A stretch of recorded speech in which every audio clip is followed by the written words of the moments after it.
Saya ucapkan selamat pagi dan selamat kita kembali ketemu di dalam ibadah Minggu pada pagi hari ini. Mari sebelum kita mulai, kita akan sama-sama berdoa supaya Roh Kudus senantiasa mengurapi kita semua untuk menangkap setiap pesan-pesan yang akan Tuhan sampaikan di dalam firman-Nya. Mari kita berdoa. Terima kasih Bapa di surga. Terima kasih Tuhan Yesus Kristus, terima kasih Roh Kudus. Kami mengucap syukur untuk pagi hari ini, di mana kami saat ini bersama-sama kembali datang menghadap hadirat-Mu Bapa dengan satu tujuan yang sama. Kami mau selalu memiliki hati yang haus dan lapar akan firman-Mu. Karena itulah yang memberikan kepuasan. Dunia tidak bisa, tetapi firman-Mu yang memberikan kepuasan. Karena firman-Mu adalah kebenaran. Terima kasih Roh Kudus, kami siap diberkati melalui pesan-pesan yang akan Kau sampaikan melalui firman-Mu pada malam hari ini. Di dalam nama Tuhan Yesus Kristus. Amin. Nah, saya pada malam hari ini akan berbicara tentang hidup yang berkualitas bagi Tuhan. Atau di mata Tuhan sama. Jadi bagaimana kita memiliki kualitas dalam kehidupan kita, terutama di mata Tuhan. Karena dunia ini semua juga memerlukan kualitas. Kalau istilahnya Jawa atau istilah Jawa, ono rego iku nggawa rupa. Artinya harga itu umumnya menentukan kualitas barang. Ya kecuali kalau memang ada penipuan. Tapi umumnya kualitas barang itu juga ditentukan dari harga. Demikian juga logam. Logam sama berat 1 kilo tetapi berbeda harganya. Karena kalau logam ini yang satu besi, yang satu emas, sama-sama 1 kilo, jauh berbeda. Kualitasnya yang menentukan.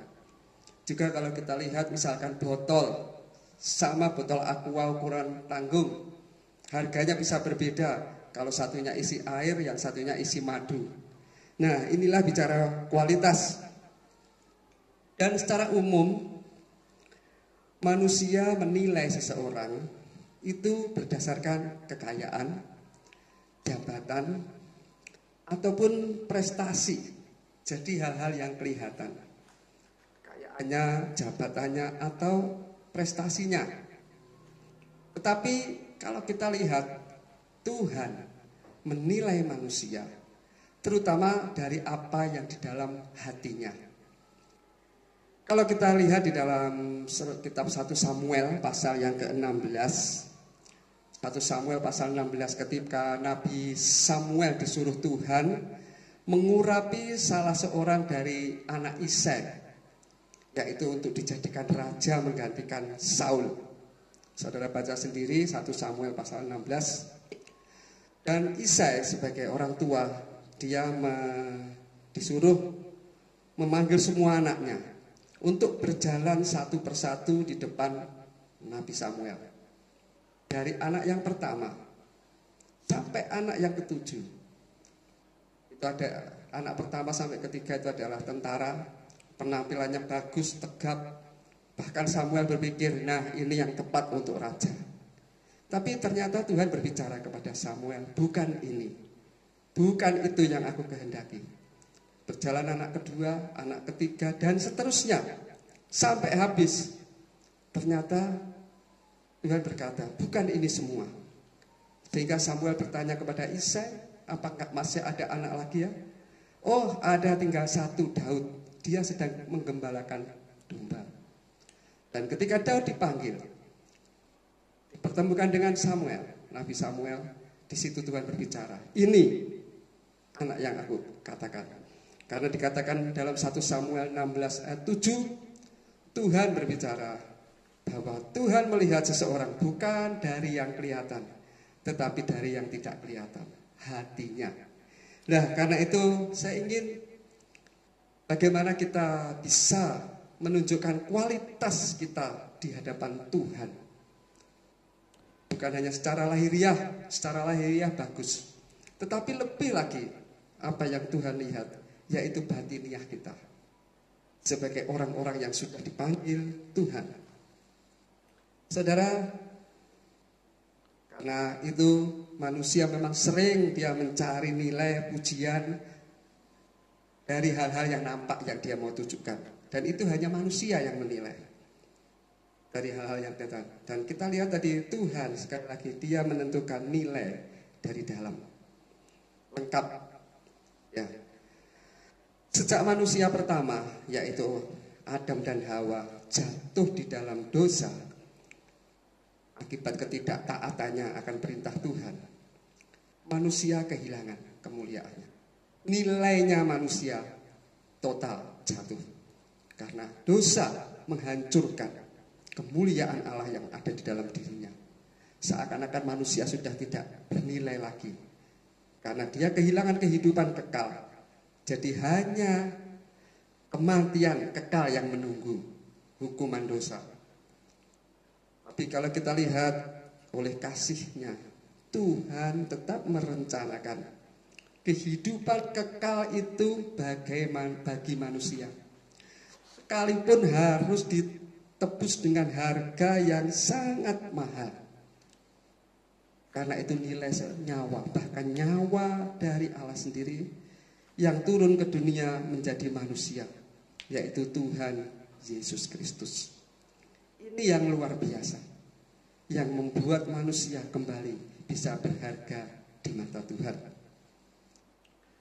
Tetapi saudara, melalui penebusan Kristus itu memang sudah direncanakan di dalam Yeskiel. Tuhan ingin memulihkan ciptaannya. Coba kita lihat di dalam Yeskiel. Ayat yang saya ingin baca dalam kitab Nabi Yeskiel pasal yang ke-36 ayat ke-26. Ini rencana Allah untuk memulihkan kehidupan manusia yang sudah hancur oleh dosa. Saudara baca nanti semua, kalau mau dibaca sendiri, tapi saya ambil poinnya aja. Kamu akan kuberikan hati yang baru dan roh yang baru di dalam batinmu, dan aku akan menjauhkan dari tubuhmu hati yang keras, dan kuberikan kepadamu hati yang taat. Nah, inilah rencana Tuhan yang luar biasa untuk memulihkan manusia dari hatinya tadi yang sudah memberontak, kembali kepada hati yang taat, hati yang baru, roh yang baru. Luar biasa. Nah, saudara, inilah pembaharuan yang akan dikerjakan di dalam penebusan Kristus.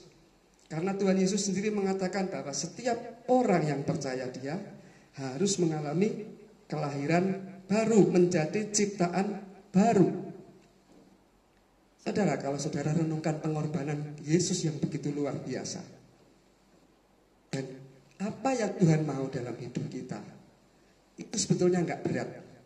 Karena pengorbanan Kristus itu, kalau kita renungkan, itulah harta yang paling besar yang harusnya kita jaga dalam hidup kita. Harta yang tidak bisa hilang kalau kita jaga dengan benar-benar.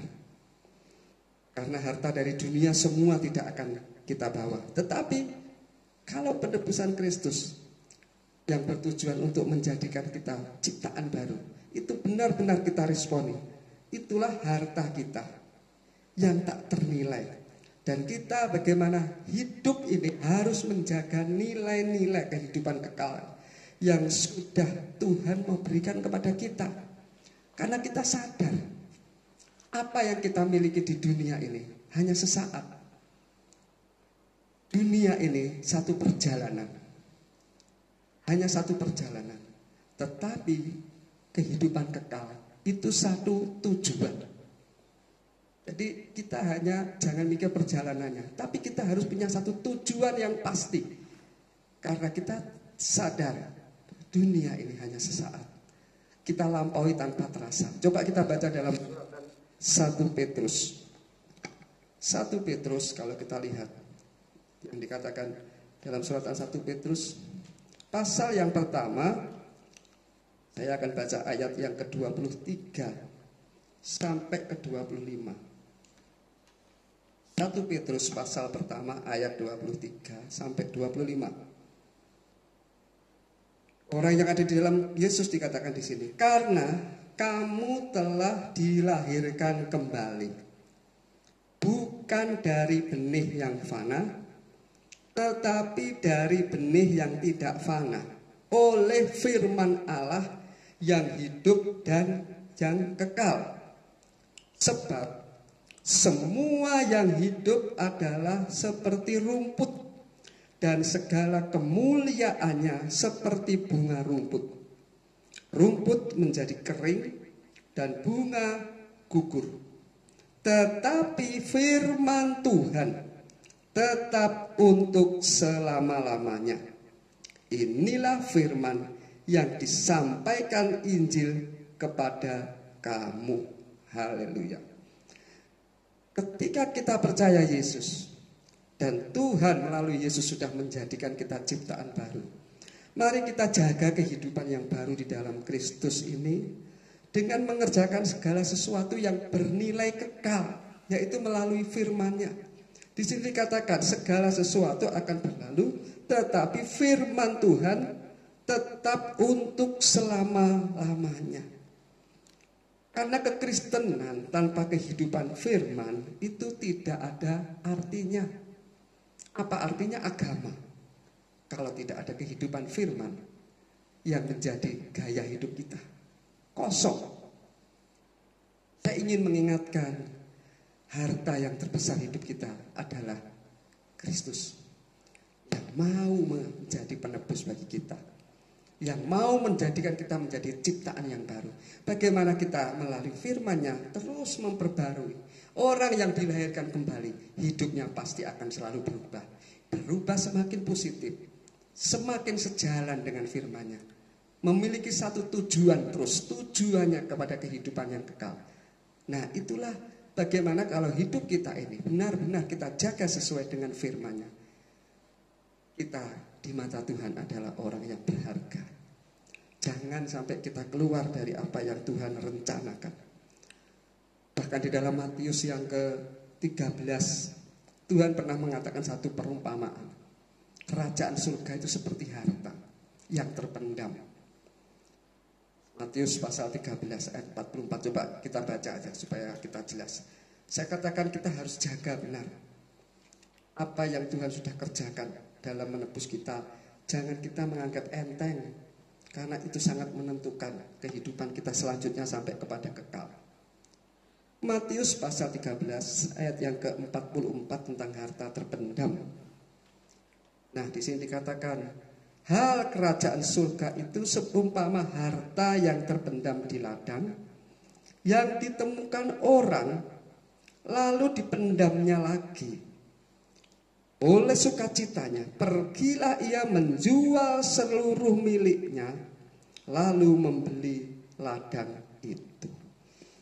Ini satu perumpamaan, tetapi ini satu gambaran yang Tuhan mau ingin kita renungkan. Perumpamaan terpendam itu yang dikatakan, setelah dia mendapatkan harta itu, ia menjual seluruh miliknya. Seluruh miliknya ini bukan berarti harta yang saat ini kita miliki, tetapi itu bagaimana seseorang yang berani bayar harga untuk melepaskan tabiat manusia lama yang dimiliki. Kita sejak lahir, sejak gawan bayi kita sudah ada di dalam tabiat dosa. Sehingga kita dulu gak usah diajari dosa, sejak kecil sudah bisa berdosa. Nah, orang Jawa ngomong gawan bayi. Nah, ketika kita sudah mengalami satu penebusan Kristus, yang Tuhan mau menjadi ciptaan baru, kita harus ingat, tabiat lama harus dilepaskan. Inilah istilah menjual seluruh miliknya, melepaskan kesukaan, kenyamanan dosa yang sudah melekat. Sekalipun inilah yang memerlukan penyangkalan diri, seakan-akan kehilangan kesenangan dalam memburu kesenangan kenikmatan dunia. Tetapi untuk sesuatu yang lebih bernilai, yang dikatakan harta yang terpendam. Maksudnya yang saat ini mungkin belum kita bisa nikmati, belum kelihatan, tapi itu adalah kerajaan surga. Yang Tuhan katakan di sini, hal kerajaan surga. Nah, kalau kita lihat di sini, Kita sebetulnya sangat beruntung sekali kalau sebagai orang Kristen yang sudah percaya dan kita benar-benar mau menyadari ini, sehingga hidup kita selalu dibangun, terus diperbaharui dari sehari ke sehari.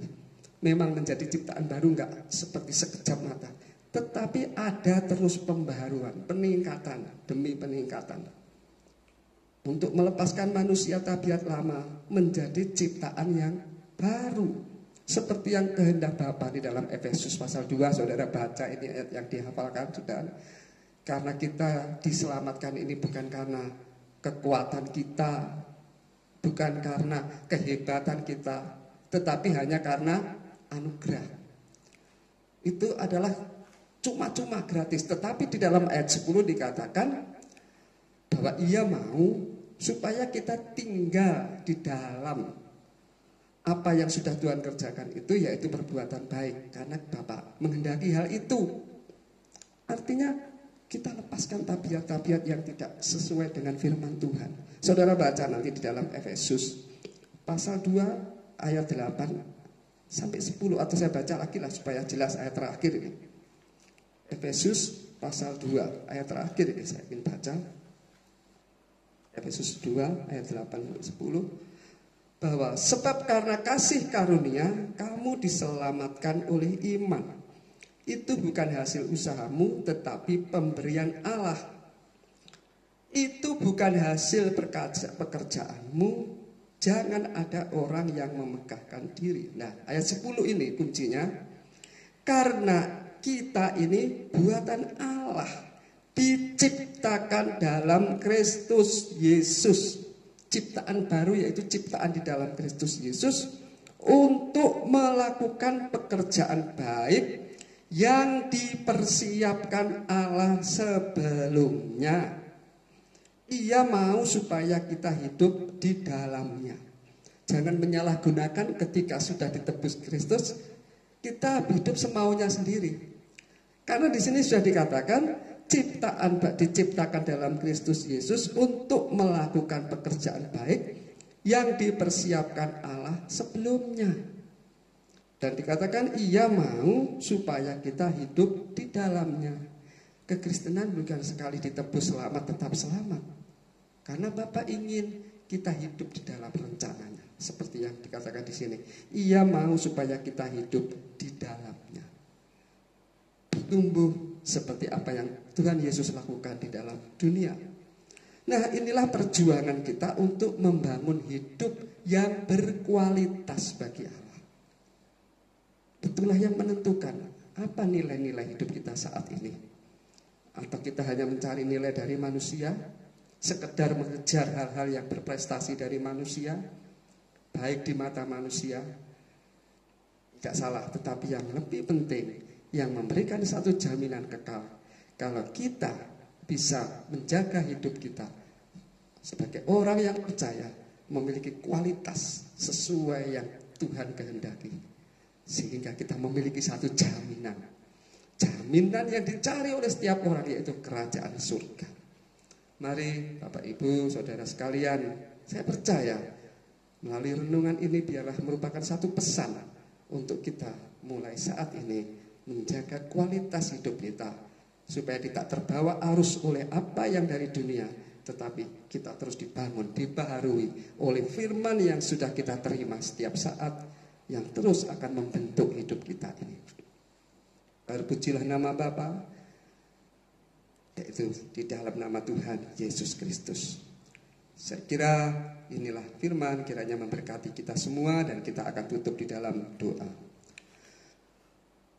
Haleluya. Terima kasih Bapa di surga, terima kasih Tuhan Yesus Kristus, terima kasih Roh Kudus. Kami mengucap syukur kiranya melalui malam hari ini kami selalu menyadari, menghargai nilai-nilai yang Kau berikan melalui penebusan Kristus, untuk kami hidup juga menjaga nilai-nilai hidup kami supaya berkenan di hadapan-Mu, berkualitas di hadapan-Mu ya Tuhan. Karena inilah harta kami yang termahal, yang bisa kami bawa sampai kepada akhirnya, sehingga kami memiliki tujuan yang pasti, yaitu di dalam kerajaan Allah, kerajaan surga. Terima kasih Roh Kudus, pengurapan-Mu menyertai kami semua, hamba-Mu dan seluruh umat-Mu, siapapun yang mendengarkan firman Tuhan pada pagi hari ini. Terpujilah nama-Mu, di dalam nama Tuhan Yesus Kristus. Hamba sudah berdoa dan hamba mengucap syukur. Amin. Tuhan Yesus memberkati. Amin.